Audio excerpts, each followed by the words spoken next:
Hello and welcome to this Mirror Facebook Live on the cost of living. So today, specifically, we're going to be talking about food prices going up, why this is happening and the help available. I'm Sam Barker, a money reporter here at the Mirror, and I'm very grateful today to be joined by an amazing expert on this subject, Sumi Rabindrakumar, the Head of Policy at the Trussell Trust. Hello, Sumi. Hi there. Hello. Thank you for joining us. Now, for anyone who doesn't know, the Trussell Trust is the UK's biggest network of food banks. I know an large number of Mirror readers rely on food banks as well as volunteer at them. And I've got to say just very quickly, hats off to everybody who does. The difference that you make is absolutely incredible. It's sadly an extremely busy time for food banks. So Sumi, thank you for giving up some of your time today. Now, to anyone who's tuned in, please do feel free to ask any questions and we will do our best to answer them. The Trussell Trust are not advisors, so Sumi and I can't tell you exactly what to do. What we can do is talk about options, and I hope that you will find this helpful. So to get started, Sumi and I were going to sort of give a bit of an update on what the Trussell Trust food banks have been seeing on the ground at the moment. Then we'll get into the cost of food going up and the help available to sort of struggling households as well.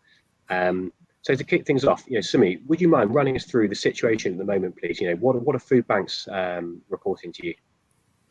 Well, we know from our stats, the first 6 months of last year, so April to September last year, we already saw an 11% increase on pre-pandemic levels of food parcels given out. So we know that we were going into a cost of living crisis with some concerning trends around the increasing needs for food banks in the UK. Our latest figures that we have show that the December just gone was one of the busiest months on record. So that's on a par with the pandemic, which gives you a sense of kind of the start of the cost of living crisis really starting to bite. And we ran some polling just a couple of months ago, and that showed that people were already going without essentials, so the basics that we need to eat, to stay warm and dry, and to keep clean. So around 2 in 5 people were pulled into debt this winter, 2 in 5 universal credit claimants. Around 1 in 3 were going without food. Around 1 in 3 were going without adequate heating this winter. So that gives you a sense of the kind of stark reality and the quite sort of impossible choices that people were being faced with, specifically benefit claimants, people on the lowest incomes were being faced with. I mean, I'm very sorry to hear it, and thank you very much for for kind of giving us this, giving us that update. And we've got a little bit more. We're going to be delving in a little bit more into sort of food banks later on this call. Now, as I'm sure that everyone who's tuned into this will have noticed, the cost of food has been going up. Inflation this week hit 7%, which for context, that's the highest level in 30 years. An awful lot of that was obviously energy bills rising, but a big part of it also was the increasing cost of food. So the Office for National Statistics, who sort of put out the figures for inflation, they've singled out certain foodstuffs for particularly big rises. So oils and spreads like margarine, but also staple foods like milk, cheese, and eggs. But I mean, really, if you were to go and compare the cost of a basket of food now to what it was 12 months ago, you're going to be seeing quite big increases across a range of foods. And obviously for an awful lot of people, this is sort of putting the cost of that basket kind of out of reach. So Sumi, this is a very broad question, I know, but why are we seeing this increase in food prices, please? Well, we know that there's quite a few factors at play here. There are lots of a number of global forces that are driving these trends. And not all of those are within the government's control. I think the thing that we're concerned about in terms of what we see in our network of food banks is that we went into this situation so ill-prepared, where people on the lowest incomes were already being forced to turn to charities like food banks to avoid going without the essentials like food and that grocery shop. And so we've gone into each of these shocks, so like the pandemic and the cost of living crisis, with really kind of threadbare support for people. And as a result, when you have shocks like this, the kind of increases in food prices, as well as other costs across the board, like energy prices, people are in really sort of difficult, desperate circumstances because there is no lifeline there. And one of the worrying things is that we've just witnessed the biggest drop in the value of unemployment benefits in 50 years. The government's chosen to cut the value of benefits covering everything from maternity pay to state pensions in the face of this biggest living standards squeeze in a generation. So this is off the back of kind of years of cuts and freezes. And so when you're faced with support that's pared back to the bone, and you're faced with these kind of increases in costs right across the board, particularly with food, such an essential, people are having to make really difficult choices about what essential bills they are able to cover. And so we've had stories of people sort of turning off fridges to keep costs down. We know that anecdotally there are some food banks who are making up parcels where people can avoid using the cooker to kind of keep those costs down. So all of these sort of changes in prices that you see in the headlines are having these really devastating impacts on people's lives. I agree, and there's a point that you made there about benefits. We're actually going to. I'll just come on to that in a second, but I'm very sorry to hear it, and we certainly are hearing the very similar stories from people who are really in dire straits. There are some people, when all this started, they didn't really have anything they could cut back on, and I've said it before, but I think if the Prime Minister and the Chancellor could see our inboxes for a day, there wouldn't be this problem, because I think it would really sort of hammer home kind of what an awful lot of people are sort of going through, and we hope to give some sort of options for you over the course of this call. So just quickly, so we've got a comment that's popped up here from Annie Shenanigans. In the US, we've got a lot of churches and local food drives that give away food depending on where you live. Do you have programs for those unable to go to these, and programs for utilities? Yes, we in a manner of speaking, we do, and we're actually going to come on to that in this call, so stay tuned.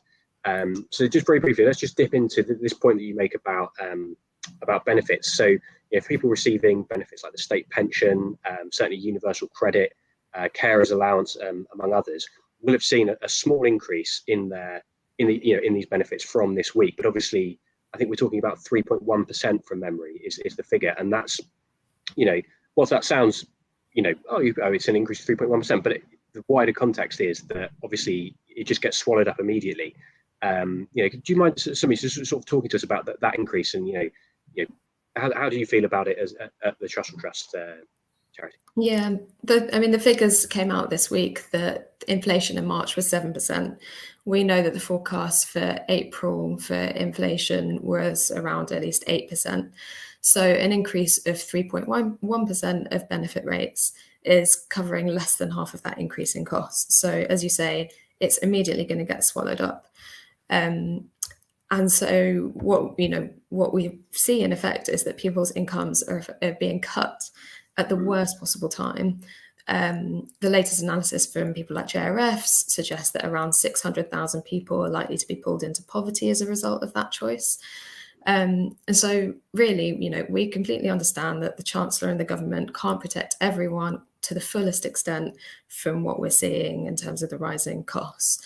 But we do think, as a minimum, our government should be able to protect people at the sharpest end of this crisis. And frankly, what we've seen so far is nowhere near close enough to protecting people who have the least in terms of incomes and are the least well prepared, because this has come off the back of successive cuts to their support over a course of years. And so that's why we're calling on urgent action. People can't afford to wait any longer. Yeah, and I couldn't agree more. It's very sad to sort of hear it from someone at the centre of all this, really seeing firsthand the effect that this is having on people. And sadly, I suspect it's only going to get worse this year. We are actually going to on the call kind of come on to, as well as talking about some of the help, the options that are available for people struggling. Do we know an end to this? And I suspect that in the short term, no, we don't. So I did just want to kind of come on to what are some of the options available for households that need help, and perhaps could we start with because we're getting certainly some comments from people saying how do I go about accessing a food bank, finding one in my area. you mind just sort of giving us a sort of a brief overview of how people might be able to sort of find their way to a Trussell Trust food bank, please? Yeah, so food banks in our network, they're welcoming spaces. We tend to work with a referral system, so people access our food banks by getting a referral from a local agency. So that's usually services that are based in your local community, things like GPs, surgeries, children's centres, schools, advice providers, so sort of financial advice providers. Your local food bank can probably give you a bit of help if you're wondering which agencies in particular you can get referrals from. And you can go onto our website, trusselltrust.org, and at the top of the page, you'll see a Find a Food Bank link. And you can click on that and you'll be able to find the details of your local food bank if you want to donate, or if you have questions about how to access support. Perfect, thank you. And if we were to talk about some of the help that's available to struggling households more broadly, obviously there's a sort of your local council may be able to help, and I wonder if you might be able to sort of talk us through some of the options which people might have, please. Yeah, so it's one of the announcements that the Chancellor made was that they were increasing some funding to what they call the Household Support Fund. So that's effectively some local crisis support that's delivered through your local authority. The sort of difficulty with that is that will look different across the UK, and in particular across England, where it's devolved to local councils, and it's a decision by local councils as to how they provide that funding. So sometimes it's councils themselves in England that will be able to provide grants or some in-kind support, but sometimes they pass that funding on to charities, and then it's local charities who'll be able to provide that support. So unfortunately, it is quite a complex picture, and there isn't a kind of easy piece of advice or place to go to. The best place to start is your council's website. If you are facing a kind of financial crisis and you need sort of quick emergency financial support, you can make inquiries and see whether you can access help there. Obviously, our food banks as well, we're not just about food. Lots of our food banks have developed services of their own that they provide, and often if you do get a referral to a food bank in our network, you can also be signposted or access further support like benefits advice, debt advice, mental health support, and that sort of thing. And then finally, I should add that obviously our network is only part of the picture, and there are other independent food banks in lots of communities and other types of sort of similar community organisations that might be able to provide assistance. Perfect, thank you. And it's also probably worth kind of noting for anyone who's interested in this, in this household support fund, it's a bit of a postcode lottery in terms of how it works, because if you were to go to, in your local area, you may well be eligible for money. Other councils may say, we prefer vouchers that you can spend at supermarkets, for example. So it's worth saying that, depending on where you live will affect, so anyone who's tuning in, it may well affect what you're eligible for and what you get. But be aware that it is out there. The Chancellor doubled the amount of help that was in it. There was £500 million in that pot, and it's now £1 billion. It's money to be claimed, and your local council will be able to help you if you are in that position. So we've got a comment here from Jane Atkins. It's got so bad now that children whose parents are in full-time work cannot afford to feed their children.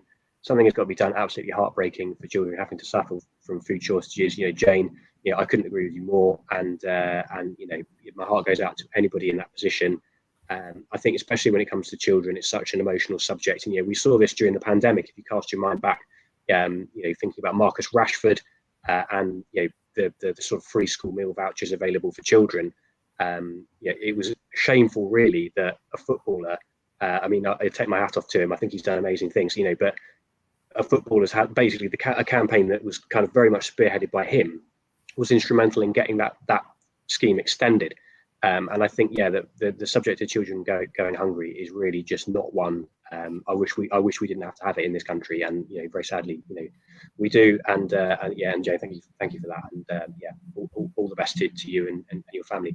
Now, Fran George, this is an excellent point. Has anyone heard of Olio? It's a good share app. It's not a food bank. It distributes good edible food, which is destined for the skip. Yes, it is a great yeah, it's a great app. I think it sort of, how useful it is to you depends on where you live and how many people are signed up to it.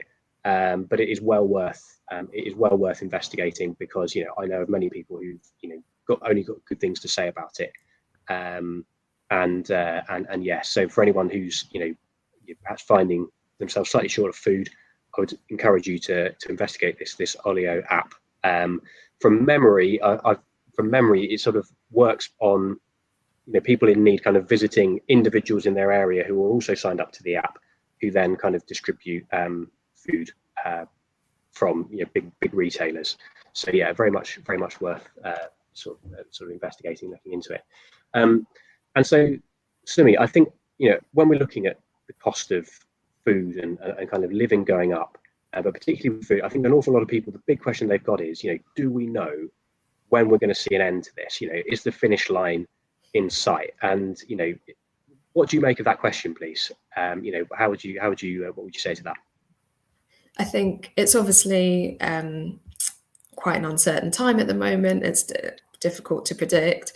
That being said, the kind of all the forecasts, if you look at the Office for Budget Responsibility, suggests that we're looking at very high inflation rates for a reasonable amount of time. So certainly during the rest of the year, they expect it to remain high. I think the forecast show that it only starts to drop off at the end of next year. So we're looking at kind of 2 years worth of a really difficult period, and difficult sort of storm to weather.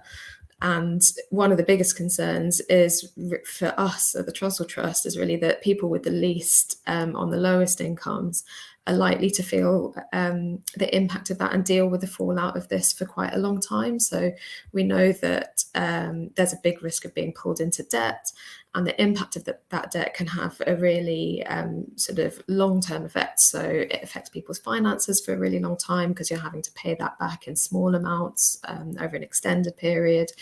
It affects people's families, mental health, physical health. Our research shows this, that it's it's not something that you can just easily bounce back from if you are on very low incomes. This isn't just something to ride out, as some ministers have said. If you are facing impossible choices between heating and eating now, this isn't a sort of, well, we can just wait and see situation. So the fact that we're looking at kind of a year or two of this sort of crisis means that the government really, the onus is on them to act now and to act fast. I couldn't agree more. And actually, one of the things that you and I sort of were hoping to talk about on this call is what can the government do? If you could wave a magic wand, what would you have the government do to kind of really help people in this position, please? Well, we know that what they've announced so far is very much a patchwork of support. It isn't targeted on people who are on the lowest incomes, who need that support urgently. And things like the Household Support Fund that we were talking about earlier, that sort of support was intended for kind of a one-off cost. Your fridge breaking, you need that sort of sum of money to just bridge that gap and deal with a crisis so it doesn't become worse. It wasn't designed to be support for your daily, weekly essential costs, of rent, of food, of clothes, for this kind of period of time. So we know that what they've announced isn't sufficient. At the very least, we say that the government needs to increase benefit rates to match the actual cost of living, so at least 7%, so that we're not just to prevent any sort of further backsliding. We're not letting the situation get even worse for people on the lowest incomes. We know that that's probably likely not to be sufficient, and we hope that what we would like to see is a kind of longer term plan to strengthen our social security system so that we're not facing this kind of crisis in future. We know from our network and from food banks, the increasing need that we've seen isn't just been this year, it hasn't just been last year or during the pandemic, it's been year-on-year increases for quite some time. And the fact that that's kind of a long-term trend speaks to the weakness of our social security system. So we think there are some short-term measures to increase the rate of benefits just to kind of mitigate the worst of this crisis. But there are definitely long-term measures that are sorely needed to strengthen our social security system so no one needs a food bank to get by. Thank you. Yeah, and I suppose it is a sort of an interesting dynamic, isn't it? Is that a lot of people involved in kind of working at food banks and kind of the organisations that underpin them, like yourselves, probably wish that they didn't have to. And we've got an interesting comment here from Jane Atkins. She says, "Oh, hello, Jane. I'd rather pay £5 a week to help families who are struggling. I'd rather go without as long as the children don't suffer in our country. We all need to help each other rather than pay £20 for a COVID test." Yeah, I agree, Jane. And one thing that we haven't really, I haven't really said on this call is that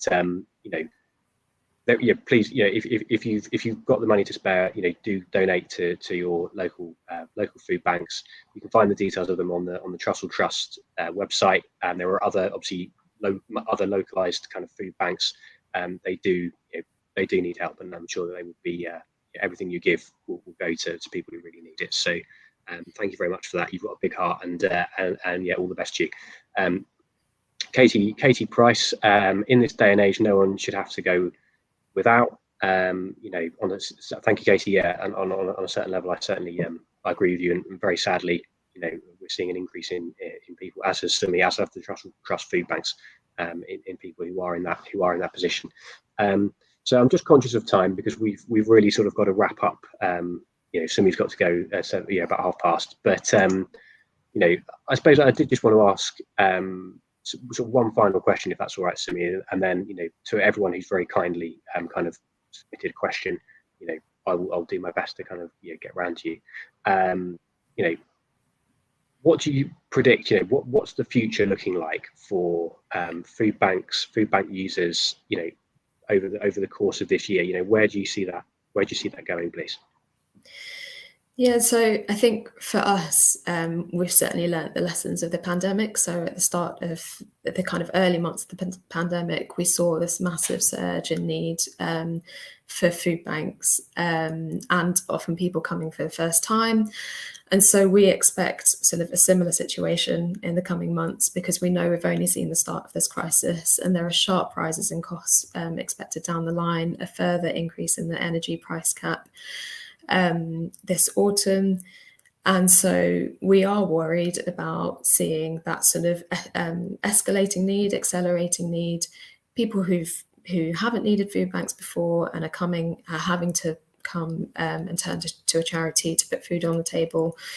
And I think one of the other aspects is that we know from what food banks tell us is that they're sort of exhausted. They've dealt with the pandemic, they're now dealing with this.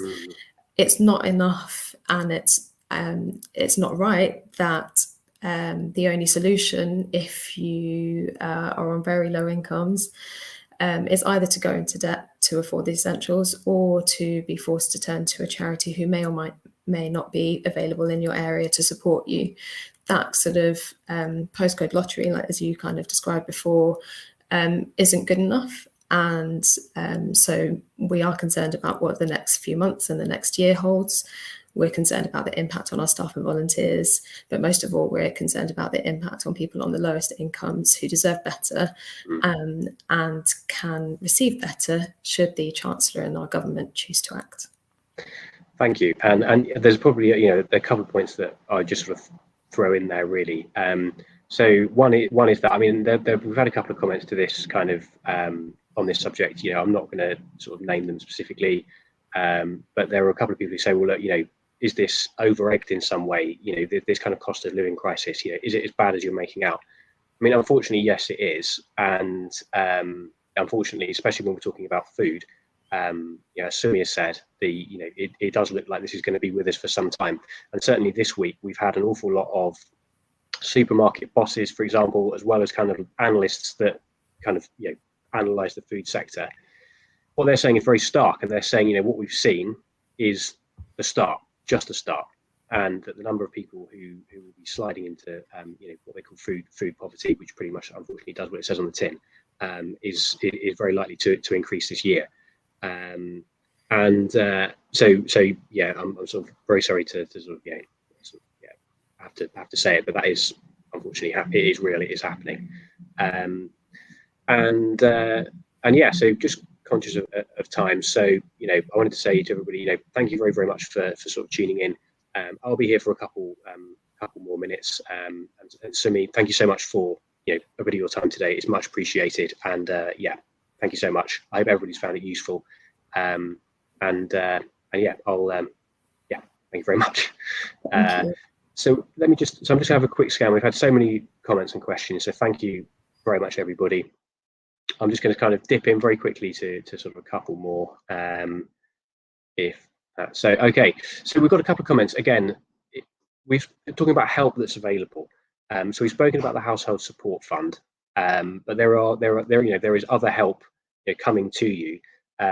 Energy bills. We've not really dipped into that very much on this call. Every household that pays for energy should be getting a £200.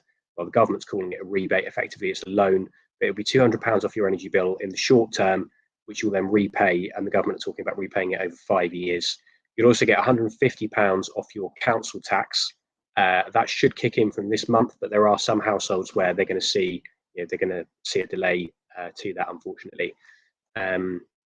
Nicola Louise here says only going to get worse. The utility bills will be increasing again in October. Sadly, yes, that is very much true. The kind of predicted range that we've seen here for that increase in October, an average energy bill, average household, average use will be somewhere between £2,600 a year, and some people are saying it could be as high as 5,000, which seems unbelievable. And I sincerely hope it does not come to that, because if it does, I think that what we're going to be talking about is just going to be what's the effect of people not being able to pay these bills, because that will be what happens, because obviously very few people will be able to afford that. So it's past, and I just wanted to say to everybody, thank you so much for tuning in. I really hope you found it useful. We run these sessions kind of every week. We'll pick a slightly different subject on the cost of living every week, and we'll give you what advice and support we can. The Mirror website also publishes an awful lot of articles every single day on the cost of living and how to cut your costs as much as you can. For anyone who would like to find a local food bank, access their services, volunteer or donate, the Trussell Trust is an excellent place to start. So I'd encourage you to sort of check them out online. To anybody who does volunteer at a food bank, if I was the Prime Minister, I'll give you all the medal. Thank you so much, everybody, for tuning in, and I look forward to speaking with you next time. Thank you.